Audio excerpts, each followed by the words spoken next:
Olá, amigos. Muito boa noite a todos. Que Jesus nos abençoe. Quero agradecer o convite da Confraternização Espírita Baiana, em especial cumprimentando a todos, em especial na pessoa de Ramon, e pedir a Jesus que possa nos abençoar e que possamos todos estar integrados aqui, que minhas palavras possam repercutir no pensamento de cada um de vocês, que o mentor de cada um de vocês possa auxiliar na compreensão, nas reflexões que serão feitas. A fala de hoje é sobre os objetivos da encarnação. Muito importante sabermos esse processo da nossa encarnação e para que serve os objetivos principais. Quero começar, antes de tudo, falando sobre o momento que vivemos. Estamos aqui em pleno carnaval, fazendo uma palestra e todos vocês também escutando esta palestra nesse momento de carnaval em que todos estamos isolados. Mas existem sempre dois aspectos, existem sempre os aspectos positivos de todo acontecimento da nossa existência. Nesse ano de 2021, há uma conta, uma estimativa de que já foram feitos, estimada, mas uma estimativa aproximada, de que já foram feitos mais de 5 milhões de abortos no nosso planeta. O Brasil, sempre nos períodos pós-carnaval, se tornava campeão na prática dos abortos. Muitos divórcios, muitos abortos aconteciam após esse período de carnaval, que deveria ser uma festa de paz, de tranquilidade, mas é uma festa que termina por ser de excessos. E cada um sempre vai escolher aquilo que vai viver, vai escolher de que maneira viver, e todos nós temos a liberdade. Hoje, por exemplo, aqui onde moro, muitos transformaram o carnaval numa reunião de família, o que é muito positivo.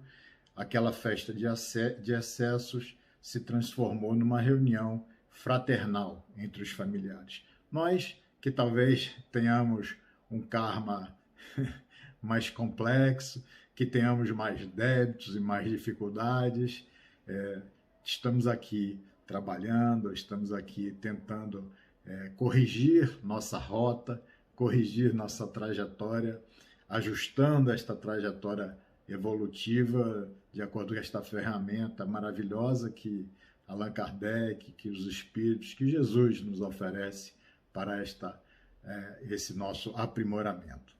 Então, antes de falarmos do objetivo da encarnação, vamos falar da existência, do universo, do que existe. Porque nós vivemos neste plano material, mas o mundo normal e primitivo, eterno, que preexiste e sobrevive a tudo, é o plano espiritual. Este é o plano verdadeiro da vida. O mundo corporal, o mundo da existência física é apenas o plano secundário. Ele poderia deixar de existir, poderia nunca ter existido, sem alterar a essência do mundo espírito. Obviamente que tudo na criação divina tem um objetivo. E o objetivo do plano físico, do mundo material, é exatamente fazer com que nós possamos ter uma caminhada evolutiva acelerada, né? Essa nossa trajetória se torne mais rápida, né? Que nós não precisemos de milhões e milhões de séculos para fazer uma pequena transformação. Aqui nos choques materiais, nós conseguimos fazer os nossos ajustes, e isso é muito legal. Muito bom, né, que nessa concepção de Deus, dos seus mensageiros, dos espíritos crísticos, tudo possa ser ajustado para o bem de cada um de nós. Nós temos no universo Deus, Espírito e matéria. Sendo que a matéria, ela no seu estado substancial é denominado princípio material, e o espírito, princípio espiritual. A matéria, entretanto, ela é inerte, ela é passiva. Ela só a partir de um princípio inteligente é que ela toma forma, é que ela tem um sentido, é que ela tem um movimento e uma utilidade. Então, há uma necessidade de um princípio inteligente para fazer com que o princípio material se individualize e passe, então, a gerar essa miríade de corpos que compõem esse nosso universo. A matéria, é importante sempre termos esse entendimento que ela se organiza pela ação de um princípio inteligente, de um espírito. O Cristo e seus engenheiros formaram o nosso orbe, esse berço para que possamos fazer a nossa trajetória e caminhada evolutiva. Aqui onde nós temos todas essas dimensões paralelas, campos de desenvolvimento da alma, para exatamente podermos, em todas essas dimensões paralelas de matéria, em determinadas em frequências, em vibrações e frequências diferentes, como se fossem dimensões uma ao lado da outra, convivendo, né? Às vezes até no mesmo espaço, mas com vibrações diferentes que vão funcionar apenas como um campo de existência para nós podermos dar sequência à nossa evolução. Mas a matéria, entre a matéria e o espírito, a matéria existe o fluido cósmico universal. Ele está entre a matéria e o espírito. E o fluido, na verdade, é tudo que existe no universo criado por Deus, não sendo espírito, é fluido cósmico universal. A matéria é especificamente a condensação desse fluido. As várias modalidades de energia conhecidas pelo ser humano são estados diferentes de condensação, de ajuste deste fluido cósmico universal. Ele apresenta-se em estados que vão desde a imponderabilidade, de forma muito etérea, até uma condensação de forma muito material, muito física, como é o nosso orbe. Nessas modificações e transformações é que podemos ter essa inumerável variedade de corpos na nossa natureza. É esse fluido cósmico, o plasma divino, como no dizer de André Luiz, a força nervosa do todo sábio. Nesse elemento primordial, vibram e vivem constelações, sóis, mundos, seres, como peixes no oceano.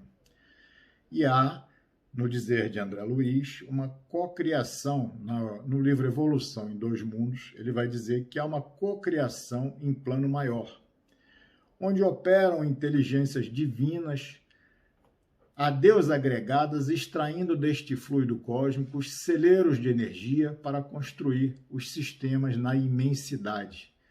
São os espíritos crísticos, são aqueles que muitas vezes são chamados de potestades. Então, o espírito, até nós mesmos, podemos formar ou cocriar, mas só Deus é o criador de toda a eternidade.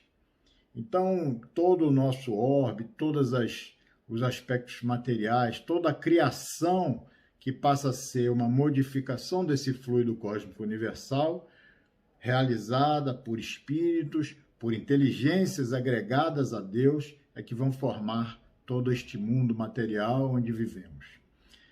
Já o princípio espiritual, que vai se desenvolver nesses mundos, inicialmente ele é incipiente, ele vai evoluindo gradativamente a partir dos reinos inferiores da natureza, a partir do mineral, passando pelo vegetal, animal, até chegar ao reino hominal, quando atinge então a racionalidade. Isso é a palavra de Emmanuel, e ele vai dizer, inclusive no livro Emmanuel, que existe até no plano espiritual em que ele vive, ou que ele estava no momento, existem estudiosos que pensavam de forma diferente. Mas ele era do grupo de estudiosos dos espaços, que era adepto dessa ideia do evolucionismo, do princípio espiritual, através das espécies, evoluindo através das espécies. Diz ele que ele é daqueles que estudam atenta e carinhosamente esse tema. E ele se sente à vontade para declarar que todos nós já nos debatemos no acanhado círculo evolutivo dos animais. Então é mais ou menos assim o princípio espiritual que vai dar origem a cada um de nós, vai amadurecendo nesses reinos inferiores até ganhar a sua identidade, até ganhar a sua autonomia. Em cada um desses reinos, ele vai adquirindo capacidades. Então, evoluir, de certa forma, é adquirir capacidades, é adquirir novos potenciais, novas possibilidades. No reino mineral, cada um desses reinos tem uma lei que regula a existência naquele reino. Então, no reino mineral, é o movimento da matéria através dos átomos, onde é regulado pela lei de atração e repulsão.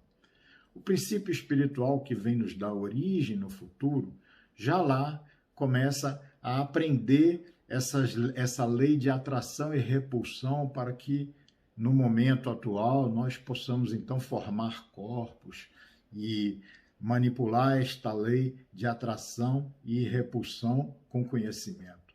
No vegetal, no germinar, no nascer, no morrer, buscar o alimento a partir do sol, é a lei da sensação.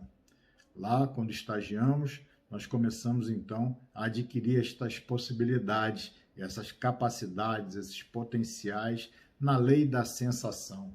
Aprender o nascer, o morrer, o se alimentar, o valor do sol, da luz, do alimento. Então, nós também, o princípio espiritual, o princípio espiritual que vem nos dar origem no futuro, passou por este mundo dos vegetais. Nos animais, então, é uma outra lei, é a lei do instinto. Manifesta-se a partir do instinto e também ampliando as sensações, tudo aquilo que se aprendeu nos reinos anteriores, você vai ampliando o conhecimento, você vai se especializando, você vai no reino animal, você vai também formando corpos, você vai criando todos esses potenciais, e a lei que regula a existência do princípio espiritual que vem nos dar origem é a lei do instinto. E aí entramos, então, em determinado momento, no reino hominal. Passamos, então, de princípio espiritual para espírito com E maiúsculo. Ganhamos a nossa autonomia, ganhamos a nossa identidade. Nós passamos, então, a ter um pensamento contínuo, a ter o domínio da inteligência, a ter o livre-arbítrio, a consciência de si mesmos, a vontade, as percepções, e tudo isso vão ser atributos do espírito com E maiúsculo, que somos nós ao ingressarmos neste reino hominal, onde vamos nos manifestar pela inteligência e vamos viver nesta lei, que é a lei do livre-arbítrio. Passamos, então, a ter responsabilidade por aquilo que fazemos, a assumir as nossas ações, a poder, nesta lei do livre-arbítrio, é a lei das escolhas. Nós passamos a ser responsáveis pelas nossas escolhas e passamos a arcar com o resultado destas escolhas. Nesse ponto de partida, neste início, o homem só tem instintos. Mais avançado e corrompido, ele passa a ter sensações. Mais avançado, instruído e purificado, ele passa a ter sentimentos. E o amor passa a ser, então, o requinte desse sentimento. Como diz Kardec, está lá na frase no seu túmulo, no cemitério de Paris, Paris-Lachaise: nascer, viver, morrer, renascer ainda, progredir sempre, tal é a lei. É assim que nós vamos caminhando esta nossa evolução, desdobrando a nossa condição evolutiva, ganhando experiência a cada possibilidade, a cada existência. Não existem dois espíritos iguais, não existem dois perispíritos iguais. O perispírito é aquele fluido, é o fluido, é a transformação do fluido cósmico que nós agregamos ao nosso espírito, utiliza dos seus potenciais para agregar a si esse perispírito como um laço que prende o espírito. Mas a nossa evolução é justamente ir sutilizando o nosso perispírito, ir fazendo dele mais etéreo, mais diáfano, e assim nosso espírito vai ganhando mais liberdade, porque a princípio o nosso perispírito ainda muito materializado, o espírito é como se estivesse encarcerado, né? Então essa inteligência muito instintiva do início, do princípio, vai fazer com que nós façamos muitas coisas positivas e negativas, mas assim nós vamos aprimorando o nosso livre-arbítrio, assim nós vamos ganhando experiência nas escolhas que fazemos para escolher melhor a cada nova oportunidade. A gente passa então a compreender que somos responsáveis por cada evento que ocorre na nossa vida. Nós vivemos então nesta conta de causa e efeito, que é essa conta do destino das nossas vidas.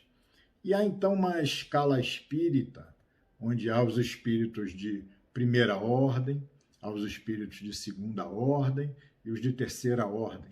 Sendo os de primeira ordem aqueles espíritos puros que já trilharam toda esta escalada evolutiva que aqui estamos a fazer, há os espíritos de segunda ordem, que são aqueles onde predomina mais o bem do que o mal, são aqueles que já estão quase que liberados deste plano material, já têm praticamente condições de desenvolver a sua escalada evolutiva no plano mais sutil, no plano espiritual, já estão mais libertos da matéria. E tem os espíritos de terceira ordem, que são os imperfeitos, que somos nós, que todos iniciaram simples e ignorantes. Mas uns foram escolhendo melhor, foram escolhendo bem, e outros foram produzindo desvios na sua caminhada, escolhendo as atitudes negativas. Aqueles que escolheram o bem seguiram de forma muito mais ligeira nessa escalada evolutiva, liberando-se do mal que reside em cada um de nós, liberando-se da materialidade dos seus perispíritos, e aí chegando a uma condição já de espíritos bons. E nós, espíritos imperfeitos, ainda estamos nesta luta, uma intensa luta, talvez também porque tenhamos começado mais tarde, porque nem todos começaram esta caminhada ao mesmo tempo, uns mais cedo, outros mais tarde. Os irmãos mais velhos vêm nos auxiliar nessa escalada evolutiva.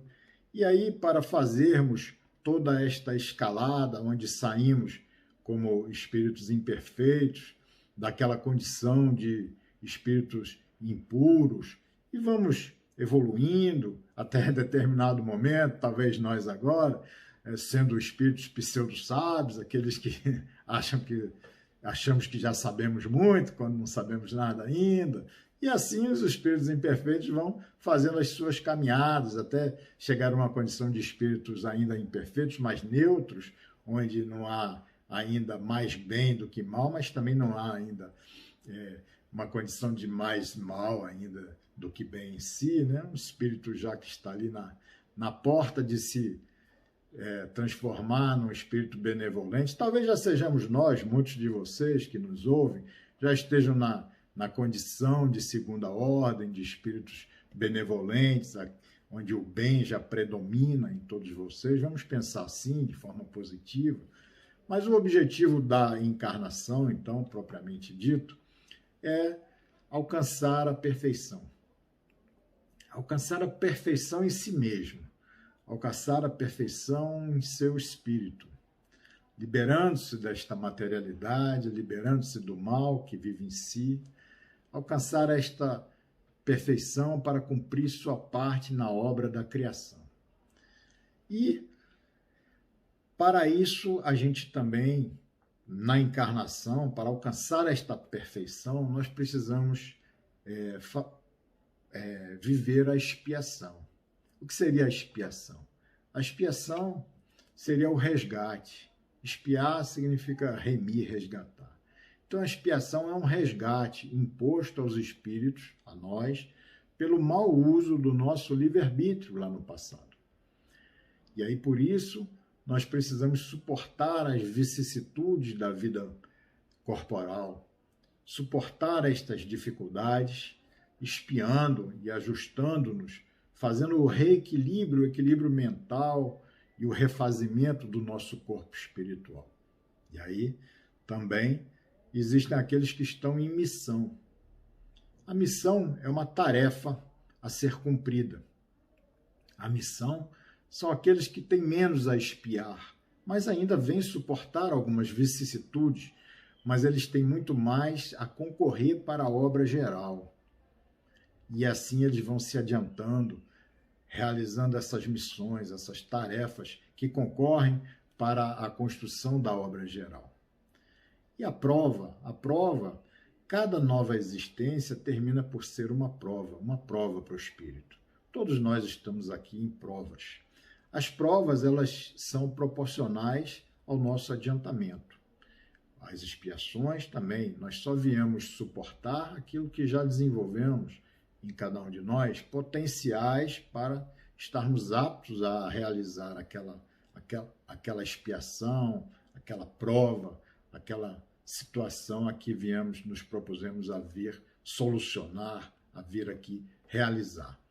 Nós encontramos assim um novo corpo humano e entramos numa nova existência com o objetivo de realizarmos a nossa expiação, a nossa missão também, em determinados aspectos, as provas que nos propusemos a vir aqui realizar, mas também viemos mais do que tudo para aprender aquilo que ainda não foi aprendido. Reencarnar é aprendizado, é aumentar os nossos conhecimentos, aumentar os conhecimentos do espírito, é aproveitar esta oportunidade para crescer. Reencarnar para aprender a partir sempre de novos elementos. A encarnação sempre nos propicia novos elementos do ponto de vista da sociedade, do ponto de vista daqueles que estão conosco, do ponto de vista da evolução do orbe, do planeta. Então, todos esses novos elementos vão possibilitar o nosso aproveitamento da encarnação. Os espíritos perguntam, na questão 133, se aqueles que seguiram, que chegaram como simples ignorantes e seguiram sempre o caminho do bem, se eles têm necessidade de encarnar. Sim, a resposta é muito lógica, né? Se todos foram criados simples e ignorantes, instruíram-se nas lutas e tribulações da vida, e Deus, sendo justo, não poderia fazer uns felizes sem terem trabalhado, sem terem passado pelas dificuldades, porque senão não teriam mérito para isso. Eles alcançaram, sendo bons desde o princípio, alcançaram mais depressa o objetivo, não tomaram os desvios do caminho, eles realizaram a obra em si mesmo de forma mais rápida, subiram, a ascensão deles foi mais íngreme, foi mais direta, foi ponto a ponto, a partir de uma reta, sem tantas curvas, sem tantas atrapalhações na sua existência. E aí dá para a gente perceber que é mais ou menos assim, porque a maioria das dificuldades que ocorrem conosco são frutos daquilo que está dentro de nós mesmos. Fruto das nossas dificuldades, porque diz a resposta do Livro dos Espíritos que o invejoso, quem não é invejoso, quem não é ciumento, quem não é ambicioso, não vai sofrer os tormentos desses defeitos. Então é mais ou menos isso, na medida em que a gente se liberta das nossas dificuldades, a gente consegue se libertar, construir virtudes, libertando-nos da nossa imperfeição, porque a nossa imperfeição é que nos traz as maiores vicissitudes e as maiores dificuldades, né?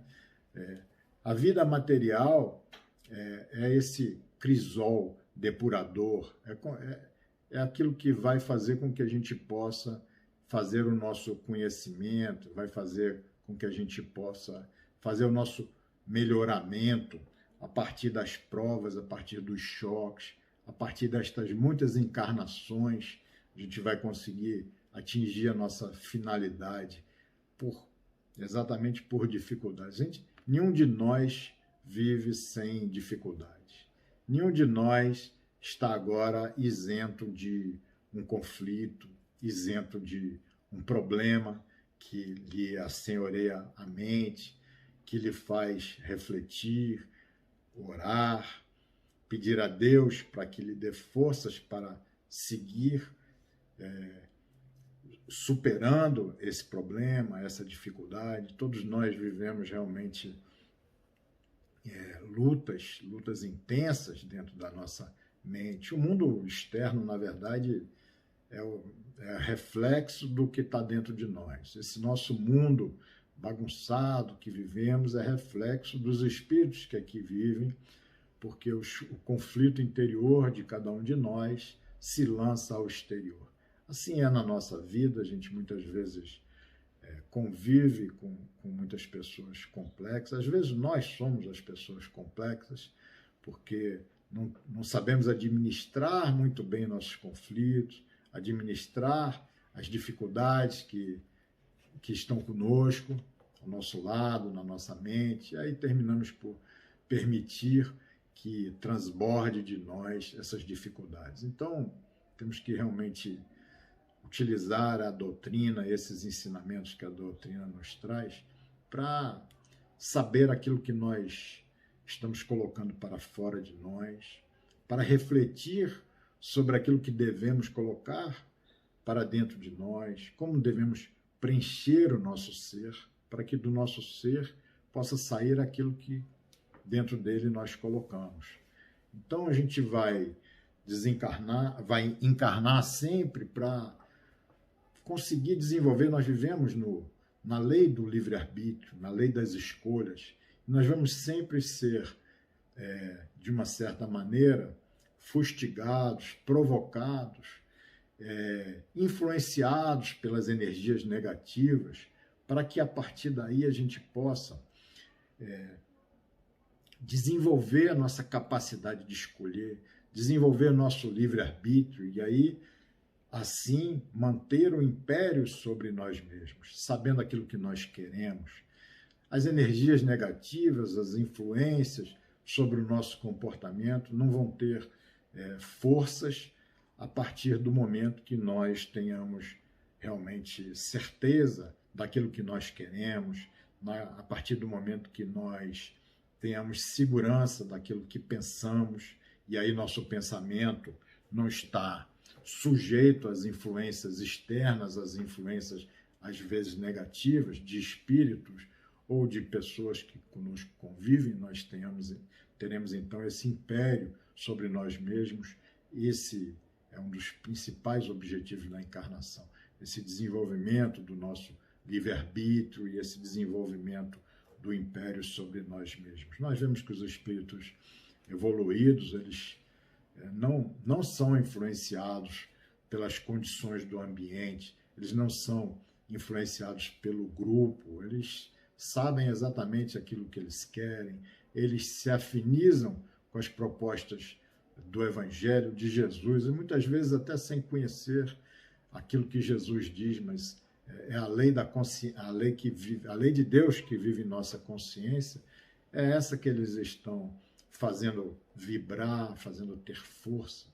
A gente, à medida que vai evoluindo, a gente vai aprender a utilizar a matéria não mais como uma prisão. A matéria deixa de ser um cárcere para nós, mas a matéria passa a ser, para cada um de nós, o material de trabalho, porque nós passamos a entender a matéria como o momento de nossa contribuição na obra de Deus.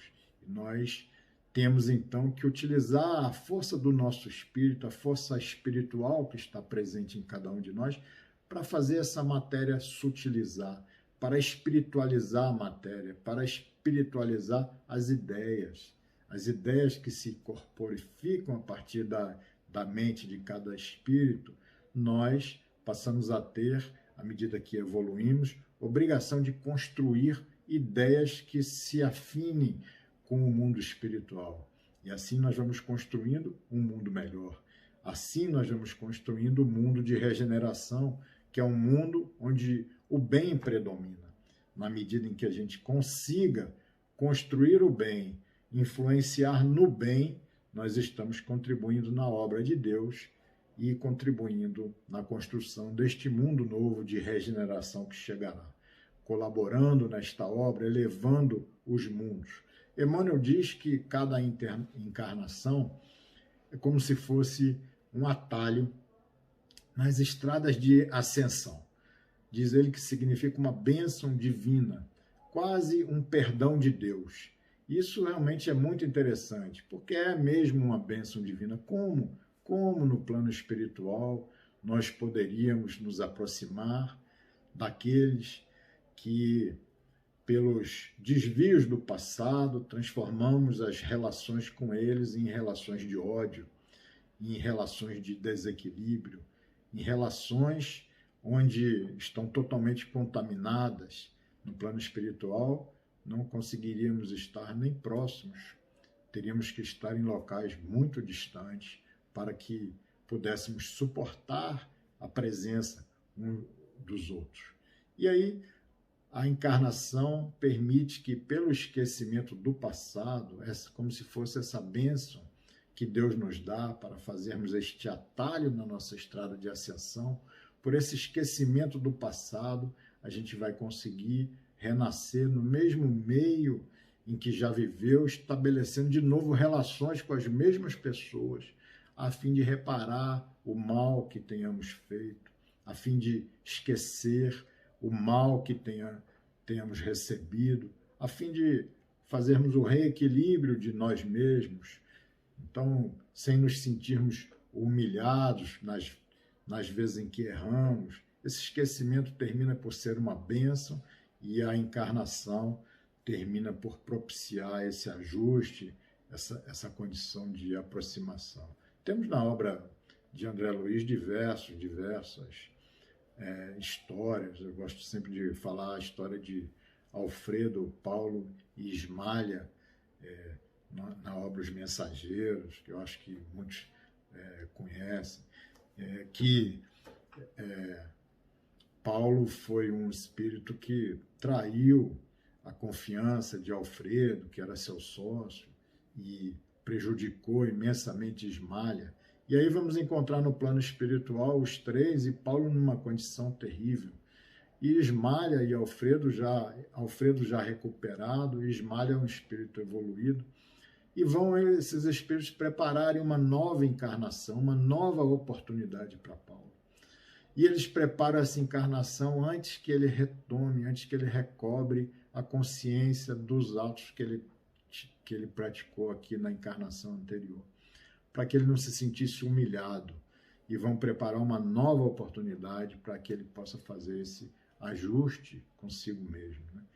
E é interessante porque a cada encarnação, cada mergulho que nós fazemos na matéria, nós trazemos sempre aquilo que já construímos. Nascemos da forma como nos construímos, da forma como nos fizemos nas existências passadas. Mas temos então um novo ponto de partida, uma nova oportunidade. Temos lá no fundo a intuição daquilo que fizemos nos nossos atos anteriores, mas começamos sempre de onde nós paramos. Mesmo que a gente não se desenvolva muito numa encarnação, a gente não regride. Começamos sempre de onde paramos. E novos conhecimentos serão apropriados pelo nosso espírito. Essas novas condições que nos são oferecidas de choque na matéria serão para nós produzirão em nós grandes transformações e grandes renovações, né? Temos a história, vê como é importante uma encarnação. Temos no nosso lar a história de Dona Laura e seu esposo, que foi oferecido ao esposo de Dona Laura e a ela a possibilidade de verem apenas 300 anos do passado deles. E esses 300 anos influenciaram tanto o esposo de Dona Laura que ele não suportou ficar no plano espiritual e quis vir aqui para uma nova encarnação para reparar, para ajustar perante aquilo que ele tinha feito. Encarnar é aprender. Encarnar, mais do que reparar, é aprender. É reparar, sim, os equívocos do passado, mas é produzir a evolução intelectual de cada um de nós. É aprimorar o nosso sentimento. No Livro dos Espíritos, Kardec pergunta quantas vezes nós vamos reencarnar. E a resposta é quantas vezes forem necessárias. Vamos reencarnar quantas vezes forem necessárias. Cada nova existência é um passo no caminho, né? Encarnar é aprender, mas é também superação de conflitos, né? Os transtornos psíquicos não resolvidos, eles vão ser mantidos de uma encarnação para outra e a gente vai ter uma nova oportunidade de resolver esses conflitos com os sentimentos abrandados, porque a matéria, de certa forma, amortece os sentimentos, diminui a intensidade do sentimento, diminui a intensidade dos ódios, dos amores, de todos esses sentimentos. Essa é uma grande possibilidade que a matéria sempre nos oferece. Por isso podemos aqui estar próximos daqueles que muitas vezes temos alguma dificuldade, mas assim, esse amortecimento dos sentimentos que a matéria nos oferece permite que haja essa aproximação. A gente está aqui para evoluir, e evoluir é buscar essa complexidade crescente no nosso ser, desenvolvendo novos potenciais, novas habilidades em cada um de nós. Eu acho interessante, antes da gente caminhar para uma história final que quero lhes contar, acho interessante a gente refletir, porque aqui nós já fizemos este mergulho, aqui nós estamos já encarnados e sabemos que o objetivo é evoluir, o objetivo é a gente reparar os nossos, espiar, o objetivo é construir a obra de Deus, mas a questão 967 Kardec vai perguntar aos espíritos em que consiste. Sabemos que nós, na escala espírita, talvez sejamos ainda os espíritos imperfeitos, que estamos ainda muito abaixo ainda, na escala evolutiva, né? E aí a Kardec vai perguntar em que consiste a felicidade dos espíritos bons. Eu vou falar resumidamente, a resposta consiste no conhecimento que eles têm, no amor que eles sentem e no bem que eles fazem. Olha que coisa interessante, para a gente colocar isso como um lema para cada um de nós. Buscar o conhecimento, buscar desenvolver em cada um de nós o amor e fazer o bem, fazer a caridade. Eles são felizes pelo conhecimento que eles têm e o conhecimento lhes traz felicidade porque eles veem o sofrimento daqueles que, na ignorância, buscam os caminhos da dificuldade, buscam os caminhos tortuosos. Como eles já sabem caminhar de forma retilínea, sem os desvios que a ignorância nos traz, então eles são felizes pelo conhecimento que já adquiriram. Eles são felizes pelo amor que sentem. O amor que eles sentem já lhes traz uma felicidade, porque eles estão na emanação e na sintonia com a energia divina. Isso produz no espírito uma felicidade muito grande. E são felizes pela caridade, pelo bem que fazem, porque eles já conseguem praticar a caridade. E aí isso lhes traz a felicidade e a certeza de contribuir na obra da criação. Então, essa é a nossa caminhada. Essa é a nossa caminhada. Buscar o conhecimento sempre, buscar sempre aprender alguma coisa, aproveitar sempre para colocar uma nova reflexão, uma nova mensagem, um novo entendimento sobre essa proposta que o Espiritismo nos traz, que é uma proposta, uma ferramenta impressionante, uma ferramenta que nos possibilita a nós, espíritos talvez difíceis, porque existem espíritos mais fáceis, talvez, do que nós, que basta lhes dizer que tem que fazer o bem e eles vão fazer. Mas nós precisamos, muitas vezes, de algo mais profundo, mais lógico, de um entendimento maior, e por isso vem esta ferramenta maravilhosa do Espiritismo, para que não tenhamos dúvidas de qual caminho devemos seguir, né?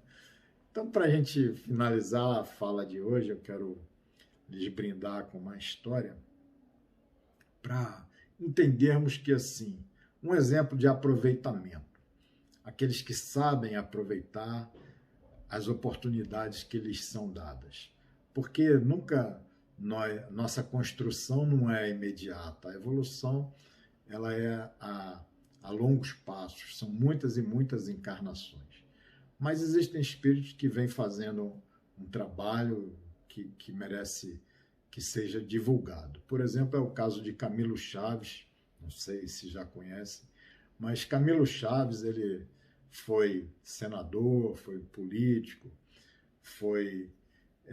estudou filosofia, matemática, ciências naturais e latim, defendeu teses na Universidade Gregoriana de Roma, na capital da Itália, teve com o Papa 2 vezes. Ele foi presidente da Federação, não é federação, né? A União Espírita Mineira, por muitas vezes. Muitas vezes foi chamado a ser presidente, terminava um mandato, pediam para que ele continuasse, porque era considerado uma pessoa de uma bondade, de uma prática da caridade sensacional. Ele, quando desencarna, a Casa Máter de Minas Gerais prestou várias homenagens ao espírito iluminado, o seu inexcedível presidente, senador, deputado, parlamentar, político, diretor da Loteria de Minas. Bom, graças a essa invejável modéstia, era considerado uma pessoa muito modesta. Dizia que quando ele doutrinava os espíritos, ele tinha uma brandura, uma caridade, uma forma de falar tão suave que os espíritos se impressionavam e muitos se deixavam influenciar pelo seu verbo amoroso. E é muito interessante porque Camilo Chaves chega a escrever um livro, Semíramis, que é sobre a rainha que governou a Pérsia, a Síria, a Armênia, Egito, quase toda a Ásia por mais de 42 anos. Essa rainha, ela era amiga de Xanxi, que era faraó do Egito, e muito amiga desta rainha Semíramis. No Egito, na época, tinha Simas, um grão-sacerdote do Egito, e esse grão-sacerdote do Egito era Emmanuel. Então, Camilo Chaves, reencarnado, vai reencontrar novamente aqui vai reencontrar com Emmanuel e com Xanxi, que era Chico Xavier da época. E ele escreve esse livro, Semíramis, com a ajuda de Chico, com a ajuda de Emmanuel. No momento que ele publica o livro, ele desencarna, termina por não ver o sucesso do livro, o livro publicado, desencarna.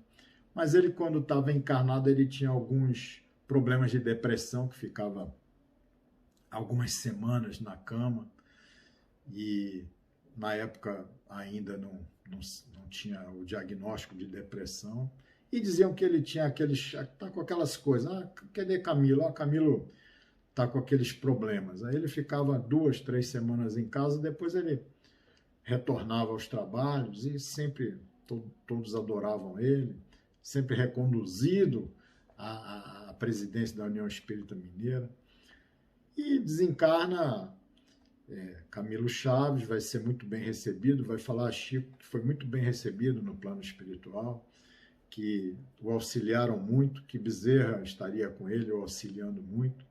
E Chico tem a curiosidade de perguntar, e aqueles problemas que você tinha, aquelas tristezas que você sentia no plano espiritual já passou? E ele diz, não passou, Chico. Não passou porque Bezerra tem me ajudado e me disse que a causa daquela depressão. A causa daquela depressão é que eu fui Nabucodonosor. Nabucodonosor foi aquele rei da Babilônia que prendeu Daniel, o profeta Daniel e seus amigos, mandou queimar os amigos de Daniel na fornalha. Ele inventou o bidente, porque cegavam os inimigos com a espada, então para que se fizesse um golpe só, ele inventou o bidente com 2 dentes para fazer um golpe só. Ele termina aquela encarnação como Nabucodonosor, produzia muito mal, e termina, inclusive, como se fosse um animal, sobre um processo obsessivo grande, como se comportando como um animal no pasto do palácio, comendo mato. Então teve uma existência difícil. E ele vai dizer que ele foi Nabucodonosor e que aqueles sentimentos de tristeza que ele tinha era porque ainda existiam muitos babilônios que estavam sem reencarnar 2.800 anos, com ódio dele, que emitiam aquele ódio. Quando se juntavam na emissão daquele ódio muito grande em direção a ele sentia aquela carga de ódio em si mesmo. E ele, então, ficava impactado com aquilo. Que Bezerra lhe disse que ele deveria, não agora, se apresentar a esses babilônios, porque ele já tinha feito uma trajetória muito positiva na sua existência, mas que agora eles não o perdoariam. Que ele deveria providenciar a reencarnação desses babilônios. E que ele deixou muitos amigos que o auxiliariam. Ele vai, então, buscar vários amigos em Minas para que reencarnassem aqueles babilônios e vai aparecer Divaldo Franco, pedir que 10 babilônios reencarnassem na mansão. Divaldo aceita e 10 babilônios reencarnam na mansão. E é muito interessante, os 10 que reencarnaram na mansão tinham dificuldades na fala. Divaldo vai dizer que é porque não tinham matrizes das línguas modernas, porque estavam 2.800 anos sem reencarnar. É muito interessante, Divaldo tem um vídeo no YouTube sobre isso, Camilo Chaves, Nabucodonosor, e é uma história interessante que vai nos demonstrar que ele, apesar de ter sido Nabucodonosor, ter praticado tanto mal, ele tinha feito uma recuperação muito grande, se transformando, se apresentando na última encarnação como um espírita de muito valor, que auxiliou muitas pessoas e que foi muito bem recebido depois dessa encarnação no plano espiritual. E a gente que está aqui encarnado, a gente tem que aproveitar esses exemplos de aproveitamento e trazer para a nossa existência, reflexionando aquilo que nós estamos fazendo e, se pudermos, que nós façamos cada vez mais, com mais força e com mais vontade, adquirindo aqueles que são os pilares da felicidade dos espíritos bons, que é o conhecimento, a caridade e o amor em cada um de nós. Que Jesus abençoe a todos. Obrigado pela paciência, pela cooperação e sejamos, então, bons espíritas e bons espíritos. Que assim seja. Jesus nos abençoe.